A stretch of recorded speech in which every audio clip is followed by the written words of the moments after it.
Hello বন্ধুরা, আসসালামু আলাইকুম। তো ইতিমধ্যে আমরা ময়মনসিংহ এবং যশোর বোর্ডের ভিডিওটা আপলোড করেছি আমাদের চ্যানেলে। তো কেউ যদি ময়মনসিংহ এবং যশোর বোর্ডে হয়ে থাকেন তো আমাদের চ্যানেলে গিয়ে আপনাদের সমাধানটা দেখতে পারেন। তো এখানে আমি একসাথে আর ওই দুইটা বোর্ডের সমাধান বলবো না। যাই হোক, এখন দেখি আমরা চট্টগ্রাম বোর্ডের সমাধানটা। প্রথমে যেটা আছে সেটা হচ্ছে এক নম্বরটা, যে বল ও স্বর্ণের মধ্যবর্তী কোণ আলফা হলে ধনাত্মক কাজের সত্য কোনটি? যেটা হচ্ছে ক নাম্বারটা। তারপরে যেটা আছে সেটা দুই নাম্বার হচ্ছে স্প্রিং বলের ধ্রুবকের একক কোনটি? তো এটা তো সবাই জানো, F equals to A equals to F by X, তাহলে নিউটন পার মিটার হবে। তারপরে 3, তো আমি আর পড়লাম না এগুলা। তো তারপর তোমাদের উদ্দেশ্যে একটা কথা বলে রাখি, যদি কোনো উত্তর মানে ব্যাখ্যা লাগে বা কোনো বস্তু সমস্যা হয় আমাকে কমেন্ট কর, আমি তোমাকে কমেন্টে যার সমস্যা তাকে বুঝিয়ে দিব। তো এগুলো পড়ি না, কারণ আমার ভিডিওগুলো একটু শেষ করতে হবে, আপলোড করতে হবে, তো এই জন্য পড়লে একটু সময় লাগবে। 3 নাম্বার হচ্ছে জড়তার ভ্রামক কোনটি? দুটো হচ্ছে খ। তারপরে পরেরটা টর্কের থেকে আসছে, যে 4-এর গ নাম্বার হবে। আর পরে 5, জি এর মান কোনটি? তো জি এর মান ঘ নাম্বারটা সবাই জানো, এটা 9-10-এর ওরাও জানে। আর পয়সনের অনুপাত থেকে এবার দেখলাম যে প্রতিটা বোর্ডেই প্রশ্ন আসছে। তো এটা 6-এর গ নাম্বারটা হবে, আর এটার ঘ নাম্বারটা হবে 5-এর। তারপরে দেখব 7-এর পিভি রাশিটি নির্দেশ করে, শক্তি নির্দেশ করে। তো এই ছিল 7। পরে দেখবো আমরা 8, এখানে 8 নাম্বার দেওয়া আছে। তো 8-এর তোমার গ নাম্বারটা হবে। তারপরে 9, 9-এর আয়তন গুণাঙ্কের বিপরীত রাশি কোনটা? এটা হবে 9-এর গ। তারপরে 10, 10-এর খ নাম্বারটা হবে। তারপরে 11, 11-র গ হবে। তারপরে দেখব আমরা 12 নাম্বারটা। তো 12-র ঘ নাম্বারটা হবে। তারপরে 13, 13-র হবে ক নাম্বারটা, কণাটি স্পন্দন এর পর্যায়কাল কত? তারপরে 14-র ক নাম্বারটা হবে। তারপরে 15, যে নিচে কোন ভেক্টরের পাদবিন্দু শীর্ষবিন্দু? অবশ্যই এটা নাল ভেক্টর বা শূন্য ভেক্টর হবে। তারপরে 16-র হবে ক নাম্বারটা। তারপরে 17-র খ নাম্বারটা হবে। তারপরে দেখবো আমরা 18, তো 18-র গ হবে এখানে। তারপরে এখানে পার্কিং কক্ষপথে আবর্তনত কৃত্রিম উপগ্রহের আবর্তনকাল কত? খ। দেখা গেছে তোমাদের আমি যে টপিকগুলো বলেছিলাম গতকাল সাজেশনে, তো ম্যাক্সিমাম এমসিকিউ দেখলাম ওই টপিক থেকেই চলে আসছে, যেগুলো আমি বলেছিলাম একটু ইম্পর্টেন্ট টপিক। তো এখানে দেখো 20-এর ক নাম্বারটা। তারপরে এখানে 21-এর ক হবে। তারপরে 22-এর গ হবে উত্তরটা। 23-এর গ। যদি কারো কোনটা বস্তু সমস্যা হয় কমেন্ট করো, আমি বুঝিয়ে দিব যে এটার উত্তর কেন হলো।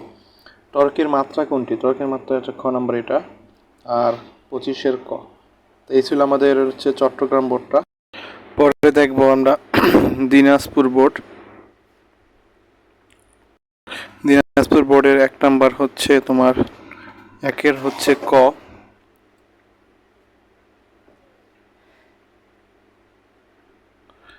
1-এর ক। তারপরে 2-এর খ নাম্বারটা। তারপরে 3, নিচের কোনটি ভেক্টর রাশি? অবশ্যই টর্ক ভেক্টর রাশি। হ্যাঁ, ঘ নাম্বারটা হবে। আর এটা তো বের করতে পারবাই, আই জে কে দিয়া এভাবে করে বের করতে পারবা। তো 4-এর খ নাম্বারটা। তারপরে 5-এর হবে ক নাম্বারটা।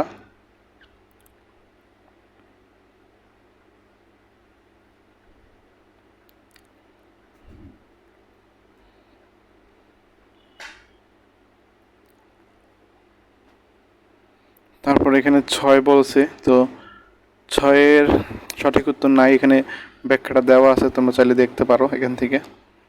তারপরে 7-এর খ। 8-এর গ নাম্বারটা হবে। 9-এর ক হবে। আর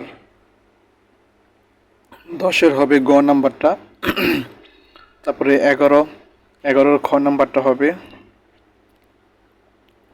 তারপর দেখবো আমরা 12 নাম্বারটা, 12-র হবে ঘ নাম্বারটা। তারপরে 13-এর খ। তারপরে 14-এর গ নাম্বারটা হবে। তারপরে 15-এর ক হবে। তারপরে 16-এর খ। 17-এর খ হবে। তারপরে 18-এর ঘ নাম্বারটা হবে। আর 19 দশা বলতে বোঝায় কি, সবই বোঝায়, এটা সবাই জানো, সবগুলো হবে 19-টা। আর 20-এর গ হবে। 21-এর ঘ নাম্বারটা হবে। 22-এর ক। 23-এর হবে ঘ নাম্বারটা। আর 24-এর ক নাম্বারটা হবে। আর 25-এর গ নাম্বারটা হবে। তো এখানে তোমার এই আমাদের এটা ছিল হলো কিবোর্ড ছিল, এটা ছিল আমাদের দিনাজপুর বোর্ডের সলিউশন। পরবর্তীতে আমরা পরের বোর্ডটা দেখব। পরে ময়মনসিংহ বোর্ড আমি বলবো না, কারণ ময়মনসিংহ বোর্ডের অলরেডি সমাধান আমার চ্যানেলে দেওয়া হয়েছে। তারপরে আমরা ঢাকা বোর্ডটা দেখব। তো দেখো, ঢাকা বোর্ডের 1-এর ঘ নাম্বারটা হবে। তারপরে 2-এর হবে গ নাম্বারটা। তারপরে 3-এর গ হবে এখানে। তারপরে 4-এর হবে ঘ নাম্বারটা।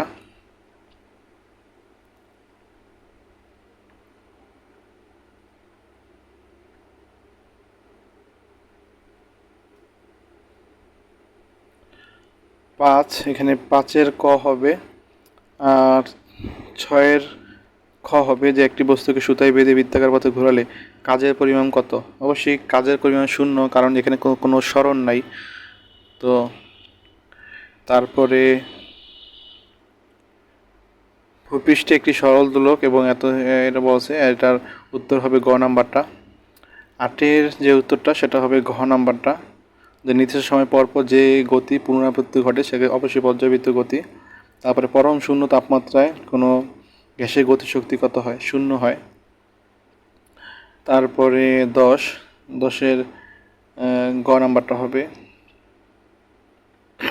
পরে দেখি 11-র ক হবে। তারপরে 12-র ঘ নাম্বারটা হবে। আর 13-র ক নাম্বার হবে। 14-র গ হবে, 14-র গ। তারপর এখানে 15 নাম্বার যেটা আছে সেটার খ হবে। 16-র ক হবে এখানে। তারপরে 17-এর ক নাম্বারটা হবে। 18-র হবে খ নাম্বারটা। আর 19-এর গ হবে। 20 নাম্বারটা মহাকর্ষীয় বিভবের একক কি, খ। তারপরে এগুলো সহজ সহজ প্রশ্নই। একজন ব্যক্তি লিফটে ওজনহীনতা অনুভব করবে কখন, যখন জি ত্বরণের লিফটে নিচে নামবে। তারপরে 22-এর ক হবে। আর 23-এর হবে খ। এই আমি দেখলাম যে পয়সনের অনুপাত থেকে যে প্রতিটা বোর্ডে একটা করে এমসিকিউ আসছে, প্রতিটা বোর্ডে, আমি যে কটা পড়লাম মাত্র। তো দেখো, 24-এর খ। তারপরে 25-এর গ নাম্বার হবে। তো এই ছিল আমাদের ঢাকা বোর্ডটা। পরে দেখবো আমরা রাজশাহী বোর্ডে 1-এর খ হবে। আর 2-এর হবে খ নাম্বারটা। 3-এর ক হবে। 4-এর ঘ হবে। তোমরা জানো যে কালের ডাইভারজেন্স, কোনো ফ্যাক্টর কালের ডাইভারজেন্স অবশ্যই সেটা কি হয়, 0 হয়। তারপরে 5-এর গ নাম্বারটা হবে।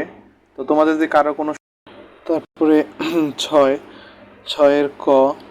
তারপরে 7-এর হবে ঘ নাম্বারটা। আর 8-এর ঘ নাম্বারটা হবে। আর 9-এর খ নাম্বার হবে। পরে আসি আমরা 10-এর ক হবে এখানে। তারপরে 11 যেটা আছে, নিচের কোনটি অধিক স্থিতিস্থাপক, তো তামা, গ নাম্বারটা হবে। তারপরে আপেক্ষিক আর্দ্রতা মাপক যন্ত্রের নাম কি, হাইগ্রোমিটার, তো এটা ঘ নাম্বার হবে।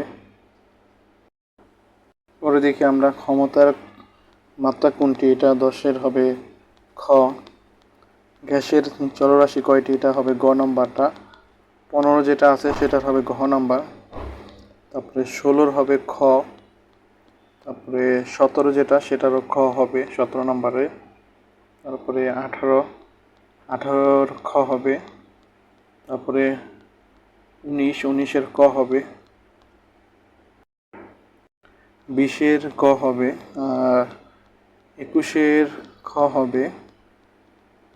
তারপরে 22-এর খ হবে। তারপরে আমরা দেখব 23-এর হবে গ।